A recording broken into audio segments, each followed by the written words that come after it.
Back at the time of Jesus, when a young man wanted to be married, he and his father would go to a young woman's house that they thought was appropriate to be his wife, and they would sit together with the young woman and her father, just the four of them, and they would negotiate this new marriage.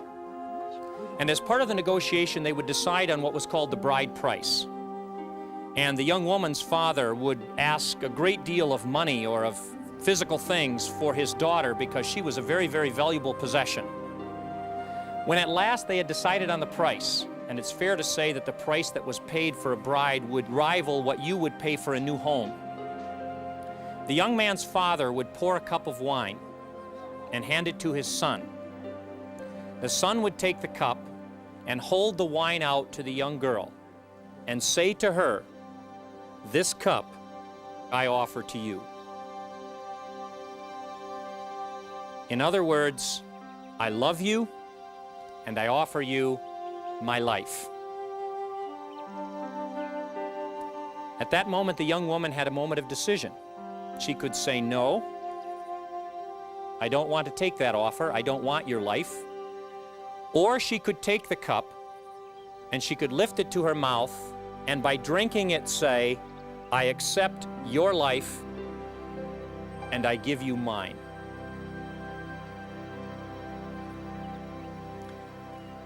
On a hill not very far from here, Jesus and his disciples sat down for the Passover. In the Passover celebration of the time, there are 4 cups of wine at different points that they drink. The third cup, called the cup of redemption, the cup of salvation, is given near the end of the Passover celebration. And the cup is lifted, and the host of the Passover says a brief prayer over the cup. "Blessed are you, O Lord, King of the universe, creator of the fruit of the vine." And then he gives it to the people to drink, either out of his cup or out of theirs. Jesus sat in that upper room, very close to here. He came to the cup of salvation. And the Bible says he took the cup, and when he had given thanks, "Blessed are you, God, King of the universe, creator of the fruit of the vine," he said to them, "This cup is a new covenant in my blood." And in the middle of his Passover liturgy, suddenly, completely out of the norm, Jesus turns to his disciples and he says, "I love you. Will you marry me? Will you be my spiritual bride?"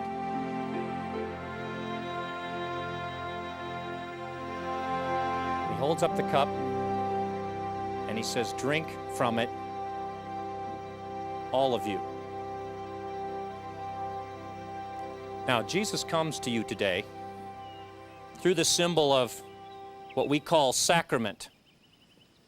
Nothing more than God's promise, God's guarantee. And Jesus says to you,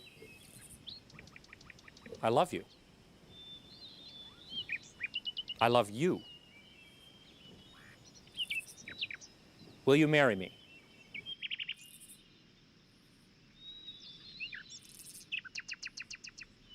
I've often thought when the minister takes the cup and holds it up and says, "This cup is a new covenant in my blood," I always knew that was a serious moment. I never realized how incredibly personal that God looks down at that moment, and he looks at you and you and you and you, and he looks at me, and he says, "I love you." Do you know what I never realized?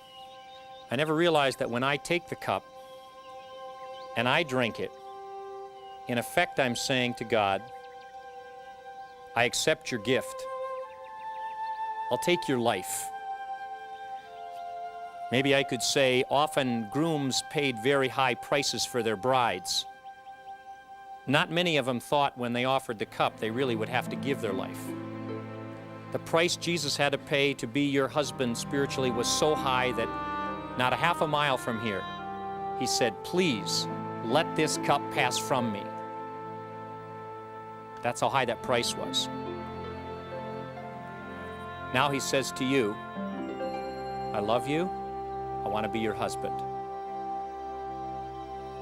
And as you take the cup, you need to decide what you will do with that. I never realized that for me to take the cup and to drink it was to say, God, I accept your gift and I give you my life in return.